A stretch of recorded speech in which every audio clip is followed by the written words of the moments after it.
respeto at pagmamahal upang magkaisa, sigaw ng nasa ikatlong kasarian ni Charles Cano. Sa tuwing ako'y papalabas na sa aming tahanan, lagi na lang pumapasok sa aking isipan tanong na bakit puno ng mapanghusgang tao ang lipunan na sa bawat paghakbang at paggalaw mo'y tila meron silang komento at chismisan. Ninanakawan ka na ng karapatan na ipakita at pagmalaki mo kung sino at kung ano ka.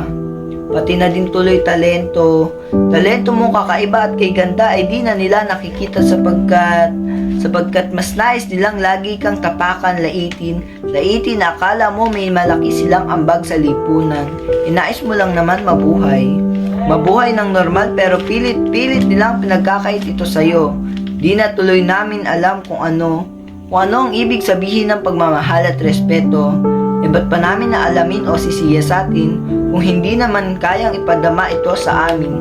Sabi pa nga nila'y salot ang mga nasa ikatlong kasarian ng lipunan. Bakit? Ano bang nagawa nila sa lipunan upang kami pagsalitaan ng ganyan?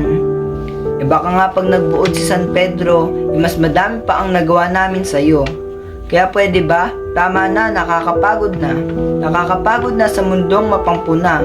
Bakit hindi na lang tanggapin na may ikatlong kasarian sa atin, na bahagi din ng lipunang inyong ginagalawan na kahit kailan ay wala kayong karapatan ay pagdamot at pagkait sa nasa ikatlong kasarian. Ikatlong kasarian na kahit kailan hindi ka nilabanan, tinapakan, hinusgahan, ginantihan at sinumbatan. Dahil hindi sila ganyan.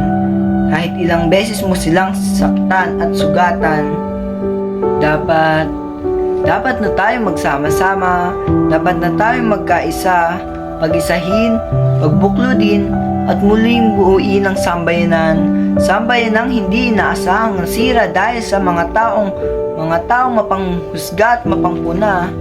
Isa lang naman ang ating hangarin na magkaroon ng pantay-pantay na karapatan na narapat para sa lahat, dahil magiging kumpleto ka lang, kumpleto na hinahangad ng lahat kung ang pamayanan natin ay magandang ugnayan sa isa't isa, masaya magkakasama at walang problema, may respetong pagtanggap sa isa't isa at pagmamahal sa kapwa kahit sino pa siya.